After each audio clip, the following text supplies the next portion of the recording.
అని చెప్పవచ్చు మనం. ఓకే రాజు, మీరు ఒకసారి లైన్ లో ఉండండి. మనతో పాటు Dharmapuri MLA Adluri Laxman Kumar phone line లో సిద్ధంగా ఉన్నారు.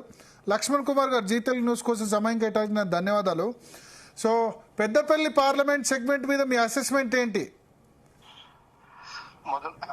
మొదటిగా జీ తెలుగుకి సంబంధించినటువంటి యాజమాన్యానికి మరియు సిబ్బంది అందరికీ నమస్కారాలు తెలియజేసుకుంటూ, ప్రేక్షక మహాశయులకు నమస్కారాలు తెలియజేసుకుంటూ, మాకు పూర్తి నమ్మకం ధర్మపురి నియోజకవర్గం గానీ పెద్దపల్లి పార్లమెంట్ ప్రజానికం అంతా కూడా మొదటి నుంచి వెంకటస్వామి గారి యొక్క కుటుంబము, వివేక్ గారి యొక్క కుటుంబం మీద ఒక నమ్మకం ఉంది. కాబట్టి ప్రజలలో కూడా 7 ఎమ్మెల్యేలను కూడా ప్రజలు మమ్మల్ని కష్టపడి వచ్చినటువంటి, అంటే మొదటి నుంచి ప్రజల మధ్యలో ఉన్న వాళ్ళనే గెలిపించారు ప్రజలు మమ్మల్ని. ఆ నమ్మకం ఒకటి. రెండోది ఏంటంటే రాష్ట్ర ముఖ్యమంత్రి గారు చెప్పినటువంటి 6 గ్యారంటీ పథకాల లోపల మిగిలిన గ్యారంటీ పథకాల లోపల ప్రజలకు మేము ఏ హామీ ఇచ్చినామంటే నెక్స్ట్ ఎన్నికలు గిట్ట 29 ఎన్నికల లోపల గ్యారంటీ పథకాలు అమలు చేయకపోతే మేము టికెట్ ఓటు అడగమని చెప్పినాం. ఓకే, ఆ విధంగా భరోసా ఇచ్చుకుంటూ ప్రజల మధ్యలో పోయినాం. ఏదేమైనా కూడా మాకు బాధాకరమైన విషయం ఏంటంటే 10 సంవత్సరాల కలిగి ఈ రాష్ట్రంలో అధికారంలో ఉన్నటువంటి టిఆర్ఎస్ పార్టీ ప్రభుత్వం అధికారంలో ఉండి 4 నెలలకే అసన్యాసం చేస్తాను ఎక్కడ ఎక్స్పెక్ట్ చేయాలి మేము. 4 నెలలకే ఈ ఎన్నికల లోపల టిఆర్ఎస్ పార్టీ సంబంధించిన నాయకత్వం, టిఆర్ఎస్ పార్టీ కార్యకర్తలంతా కూడా మధ్యాహ్నం 2 o'clock తర్వాత మాకు టికెట్, మాకు ఓటు అయిపోయినా పర్లే కానీ బీజేపీ కోటేమని చెప్పారు. బీజేపీ కోటేమని చెప్పారు ఓపెన్ గా. ఓకే, అలా దేశాన అంటే all India Bharatiya Janata party నుంచి ఆదేశాలు వచ్చినాయా, కేసీఆర్ నుంచి ఆదేశాలు వచ్చినాయా తెలియదు. మొత్తానికి అయితే కార్యకర్తలు మొదలు పెడితే ఒక మండల స్థాయి నాయకుడు, నియోజక స్థాయి నాయకుడు కూడా అదే విధంగా మాట చెప్పిండు. ఓకే, సో అట్లా ఎట్లా జరిగిందంటారు? అంటే ఇప్పుడు కొప్పుల ఈశ్వర్ మీ ధర్మపురిలో మీ మీద అంతకుముందు మీ మీద గెలిచారు, ఇప్పుడు ఓడిపోయారు. సో ఆయన నుంచి డైరెక్షన్స్ వచ్చాయా, లేకపోతే మీరు చెప్తున్న దాని ప్రకారం కేసీఆర్ నుంచి వచ్చాయంటారా? అవన్నీ మనకు అంత దూరం నాకు తెలియనప్పుడు మాట్లాడాలి. యాజ్ ఒక రెస్పాన్సిబిలిటీ ఎమ్మెల్యేగా ఉండి రిప్రజెంటేటివ్ గా తప్పుడుగా మాట్లాడా. బట్ బీజేపీ నుంచి అంటే బీఆర్ఎస్ ఓట్లు బీజేపీకి డైవర్ట్ అయ్యాయి 100%. ఓకే, అందరూ ఓపెన్ గా నేను చెప్తాను కదా మనది. యాక్చువల్ సార్ నాది ఏంటంటే ఒక రాజకీయ పార్టీ 10 సంవత్సరాలు తెలంగాణది ఉద్యమ పార్టీగా పేర్కొని తెలంగాణ కోసం ఉద్యమం చేసి 10 సంవత్సరాలు ఈ ప్రభుత్వాన్ని, తెలంగాణ ప్రభుత్వాన్ని పరిపాలించిన పార్టీ 4 నెలలకి కార్యకర్తలంతా కూడా ఖాళీ. లాస్ట్ కి ఎన్నికల రోజు, పోలింగ్ రోజు అసన్యాసం పోటీలకు వైద్యుల విధంగా వాళ్ళ యొక్క కార్యకర్తలు గారు, లీడర్లు గారు మాట్లాడతారని. కానీ ధర్మపురిలో బీజేపీకి లీడ్ వస్తుంది అంటున్నారు లక్ష్మణ్ కుమార్ గారు. కాంగ్రెస్ లీడ్ రావట్లేదు, బీజేపీకి లీడ్ వస్తుంది అంటున్నారు. ధర్మపురి నియోజకవర్గం అయినా టౌన్ లో అయితే గన్ షాట్ గా వస్తుంది అంటారు. ఓవరాల్ గా నియోజకవర్గంలో బీజేపీకి లీడ్ వస్తుందా, కాంగ్రెస్ కి వస్తుందా? కాంగ్రెస్ కి వస్తుందండి తప్పకుండా. ఎంత మెజార్టీ రావచ్చు మీ ఉద్దేశంలో? మెజార్టీ లీడ్ వస్తుంది. ఎందుకంటే నరేంద్ర మోడీ గారు ఏదైతే గత సంవత్సరం కింద నుంచి ఈ దేవుడి అక్షంతలు పంపించడము, రాముడు అనే ఒక దేవుడిని వాళ్ళు ఓన్ చేసుకోవడము, సెంటిమెంటల్ గా ప్రజలంతా డిసైడ్ అయి ఉన్నారు. ఎందుకంటే మనదంతా లక్ష్మణ దైవక్షేత్రం, ఓకే, దైవ భక్తి, హిందూజాలము ఇవన్నీ బేస్డ్ ఉంటాయి అంత ఏరియా అంతా. ఓకే, ఈసారి పార్లమెంట్ అసెంబ్లీకి లక్ష్మణ్ కుమార్ కి ఇద్దాం, ఇన్నిసార్లు ఓడిపోయిన పాపం అని పార్లమెంట్ వచ్చే వరకు పువ్వుకి ఇద్దామని డిసైడ్ చేసింది ఓట్లు కొంతమంది. అయినా కూడా ఈ 4 years 4 నెలల లోపల ప్రజలకు ఇచ్చినటువంటి గ్యారంటీ పథకాల అమలు విషయంలో గానీ మేము అదే ఎమ్మెల్యేగా అంటే ప్రజలతో ఎన్నుకోబడే ఎమ్మెల్యేగా, నరసింహస్వామి దయతో ఎన్నుకోబడే ఎమ్మెల్యేగా ప్రజలకు అందుబాటులో ఉండి మా ఎమ్మెల్యే మాకు అందుబాటులో ఉంటాడని ఒక నమ్మకాన్ని కల్పించే విధంగా. సో ధర్మపురిలో ఇప్పుడు టిఆర్ఎస్ మీ ఉద్దేశంలో 2nd place ఉంటుందా, 3rd place ఉంటుందా? 3rd place అండి. 3rd place 100%. ఓకే, అంటే కొప్పులేశ్వర్ సొంత నియోజకవర్గం కదా. కొప్పులేశ్వర్ ఒక 10 సంవత్సరాలు రాష్ట్రంలో రాజ్యమైనటువంటి కేసీఆర్ గాని, కేటీఆర్ గాని, హరీష్ రావు గాని, కొప్పులేశ్వర్ గాని ప్రజలు ఏ విధంగా ఏంటంటే వాళ్ళు ఓటేస్తారు ఏం చేస్తారని అడుగుతాం అన్నారు. టీఆర్ఎస్ పార్టీ కారు గుర్తు ఓటేస్తే ఏం చేస్తారో కామన్ మ్యాన్ తో నడిపించినది. ఎందుకు కారు గుర్తు ఎందుకు మీకు వ్యతిరేకత వచ్చిందంటే వాళ్ళు చేస్తే ఏం చేస్తారు, 10 సంవత్సరాలు ఉండే ధర్మపురికి ఏం చేయాలి, ఇప్పుడు ఏం చేస్తారు, ఇప్పుడు గెలిచి ఏం చేస్తారు అంటారు. ఇక్కడ కూడా ఆయన ఏమనుకున్నారు, ధర్మపురి ప్రజలు విపరీతమైన సానుభూతి వస్తుంది, నాకు సానుభూతితో ఓట్లు సంపాదించేసుకుంటా ఎక్స్పెక్ట్ చేసినాడు. సానుభూతి ఎవరికి వస్తారండి? ప్రజల్లో మంచి పని చేసిన వాళ్ళకి సానుభూతి ఉంటుందండి. చుట్టూ మాఫియా డాన్ల లెక్క ఒక 6 మంది పిఎల్ఎం పెట్టుకొని మొత్తం చుట్టూ వెంబడిన వాళ్ళంతా ప్రతిదానికి కమిషన్లు పెట్టుకొని ప్రతి పనికి ఒక రేట్ పెట్టుకొని లాస్ట్ పోలీస్ ఆఫీసర్లు కూడా పోస్టింగ్ చేపిస్తే ఒక రేట్ పెట్టుకున్న దుస్థితిలో వచ్చి ఎవడు వాడు టీఆర్ఎస్ పార్టీ తప్ప వేరే పార్టీ వాడు గ్రామాలు ఉండద్దు, వేరే పార్టీ వాడు జెండా పట్టుకోవద్దని అరాచ్మెంట్ చేసుకుంటా ఇబ్బంది పెట్టుకుంటా చేస్తే ప్రజలు చాలా విఘ్నులండి, చాలా అన్ని ఆలోచిస్తారు. ఓకే, సో సో మీ ఉద్దేశంలో ఇప్పుడు కాంగ్రెస్ పార్టీకి ధర్మపురి నియోజకవర్గంలో మెజార్టీ వస్తుందంటారు. ఎంత మెజార్టీ, ఎంత లీడ్ రావచ్చు? అది ఎంత మెజార్టీ అయినా కూడా లక్ష్మణ శివస్వామి ఆశీస్సులతో ధర్మపురి ప్రజలతో వ్యక్తిగతంగా నేను కాంగ్రెస్ పార్టీ కానీ మొన్న బీజేపీకి 7,000 ఓట్లు మాత్రమే వచ్చాయి అసెంబ్లీలో. ఇంత ఎక్కువ రెస్పాన్స్ రావడానికి కారణం ఏంటి? గోమా శ్రీనివాస్ కూడా పెద్ద లోకల్ కాదు, లేదు మోడీ ఏమంటారు?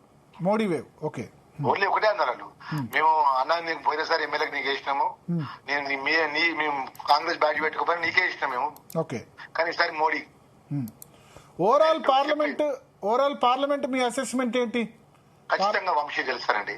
ఖచ్చితంగా 50,000 మెజార్టీతో గెలుస్తారండి. ఎందుకంటే సింగరేణి కోల్బెల్ట్ మోరియా మొత్తం కూడా నీకు మన బీజేపీ ప్రభావం ఉండదండి. కోల్బెల్ట్ ఏరియా అంతా కూడా ఓకే, సింగరేణి కోల్బెల్ట్ ఏరియా ఉంది కదండి, మంచిర్యాలు, అటుపోతే బెల్లంపల్లి, మా ఇటు చెన్నూరు, రామగుండము, అటు మంత్రి అయితే వన్ సైడ్ మంత్రిలో వారు only TRS versus Congress.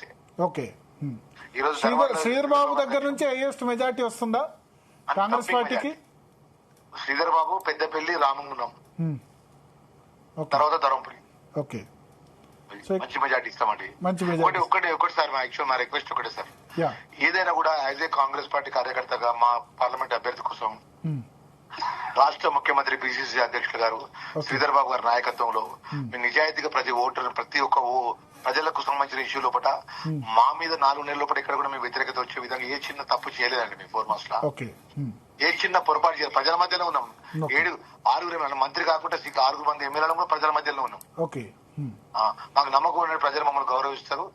Only TRS అంటే మీరు హార్ట్ఫుల్ గా అవుట్ రైట్ గా పనిచేసినా సరే ఇప్పుడు మీకు వచ్చినంత మెజారిటీ లెవెల్లో రావట్లేదు కాంగ్రెస్ పార్టీకి. అంటే పెద్దపల్లి పార్లమెంట్ ఎందుకు అట్లా జరిగింది? 7 ఎమ్మెల్యేలు మెజార్టీల ప్రకారం చూసుకుంటే 3 లక్షల మెజార్టీ రావాలి.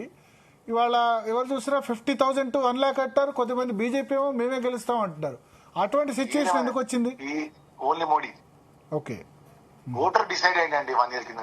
ఎప్పుడైతే రాముల వారి అక్షంతలు ఎప్పుడైతే ఇంటిని పంపించాడు, కాంగ్రెస్ వస్తే వేరే ఆలోచన విధంగా ఒక మా మీద నెగిటివ్ ఎస్టాబ్లిష్మెంట్ చేయడం, మా మీద నెగిటివ్ గా చేయడం. ఢిల్లీలో మోడీ ఉండాలి, రాష్ట్రంలో వచ్చే వరకు రేవంత్ రెడ్డి ఉండాలనే కాడికి వచ్చింది. కానీ టికెట్ వంశీకి ఇవ్వడం మీకు మీ అందరికి ఎమ్మెల్యేలకు ఇష్టం లేదు, మీరందరూ ఢిల్లీ వెళ్ళారు, శ్రీధర్ బాబుకు అస్సలు ఇష్టం లేదు అని ఈ టికెట్ ఇవ్వకముందు చాలా వార్తలు వచ్చాయి. లేదంటే మా వ్యక్తిగతమైన అభిప్రాయం మేము చెప్పినాము. అల్టిమేట్ గా కాంగ్రెస్ కు కల్చర్ ఉంటది. ఎవరి స్వేచ్ఛా భావం ఎక్కువ ఉంటది. ఎవరి వ్యక్తిగత అభిప్రాయం చెప్పినా అల్టిమేట్ గా అధిష్టానం వర్గం ఏం చెప్తా దానికి కట్టుబడి ఉంటాం. ఓకే, సో వన్స్ అధిష్టానం చెప్పిన తర్వాత అందరు హార్ట్ఫుల్ గా పనిచేశారు. 100% అండి. మా రాహుల్ గాంధీ గారు చెప్పినాక, రాష్ట్ర ముఖ్యమంత్రి గారు రేవంత్ రెడ్డి గారు చెప్పినాక 100% మా శ్రీధర్ బాబు గారి నాయకత్వంలో కూడా మేము 7 ఎమ్మెల్యేలు నిజాయితీ కష్టపడడం, ప్రజల మధ్య పోయినాం. మా శక్తి వంచన లేకుండా మేము మా ఏ క్షేత్రంలో కొట్లాడినా ఆ విధంగా ఎక్కువగానే కష్టపడ్డామండి మేము. ఓకే, సో అవుట్ రైట్ గా కష్టపడ్డారు. రిజల్ట్ అయితే ఖచ్చితంగా ఉంటుంది. పెద్దపల్లిలో 200% 50,000 మెజార్టీ తక్కువకుండా 1,00,000 2 లక్షలు మాట్లాడండి. ఎందుకంటే లాస్ట్ 2 times 2014 అయినా 19 అయినా 2 సార్లు బీఆర్ఎస్ గెలిచింది సీటు.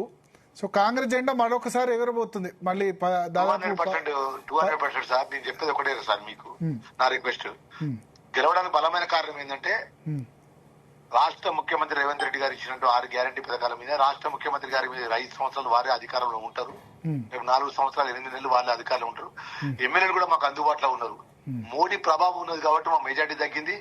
మోడీ ప్రభావం ఉన్నది కాబట్టి. అంటే ఇంకొక ప్రచారం బీఆర్ఎస్ బాగా చేసింది, ఫ్యామిలీ పాలిటిక్స్ అని బీఆర్ఎస్ బీజేపీ బాగా ప్రచారం, ఎస్పెషల్లీ బీఆర్ఎస్. అది ఎవరు రిసీవ్ చేసుకోలేదు. అంటే కొప్పులేశ్వర్ అన్నారు ఏంటంటే భూగర్భ కార్మికుడు నేను, ఆగర్భ శ్రీమంతుడు ఆయన, భూగర్భ కార్మికుడు నేను. ఈ ప్రచారం వల్ల సరే బీఆర్ఎస్ కు పడకపోయినా ఏమైనా నెగటివ్ అయిందంటారా కాంగ్రెస్ పార్టీకి? ఎందుకంటే వాళ్ళ తండ్రి కానీ లేకపోతే పెద్దనాన్న కానీ ఇద్దరు కూడా ఎమ్మెల్యేలుగా ఉన్నారు. ఒకటే పార్లమెంట్ సెగ్మెంట్లో 3కి ఎట్లా ఈ సీట్లు కేటాయిస్తారని కూడా బాగా సోషల్ మీడియాలో ప్రచారం జరిగింది. అదేమన్నా కొంత ఇంపాక్ట్ చూపిందా అనుకున్నంత మెజారిటీ అట్లా రాకపోవడానికి?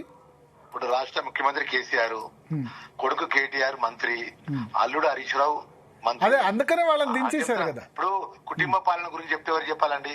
నిజాయితీగా సరే, వాళ్ళని కుటుంబ పాలన అని, ఇక్కడ కుటుంబ పాలన అయిందనే కదా వాళ్ళు క్రిటిసిజం చేసింది. అది ఎంత కుటుంబ పాలన అయినా ప్రజలకు ఒకటండి, అక్కడ వ్యక్తిగతంగా ఒకటి చెప్తున్నానండి. అక్కడ ఏంటంటే వెంకటస్వామి గారి కుటుంబం గాని, వివేక్ గాని వీళ్ళెవరు డబ్బులు సంపాదించిన ప్రజల కోసం రాలేదండి. వాళ్ళు వ్యక్తిగతంగా ఏంటంటే పార్టీ అధిష్టాన వర్గానికి ఒక నిర్ణయం తీసుకున్న నిర్ణయంలో వాళ్ళు సర్వేలు చేసినారు.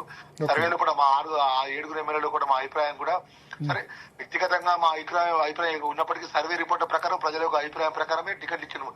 ఈసారి మొన్న అసెంబ్లీ టికెట్లు కానీ మీ పార్లమెంట్ టికెట్లు కానీ కాంగ్రెస్ పార్టీ ప్రజల యొక్క అభిప్రాయం ప్రకారమే టికెట్లు ఇచ్చింది తప్ప ఢిల్లీ యొక్క అధిష్టాన వర్గం ఒత్తిడితో టికెట్లు ఎవరికి ఇవ్వలేదండి.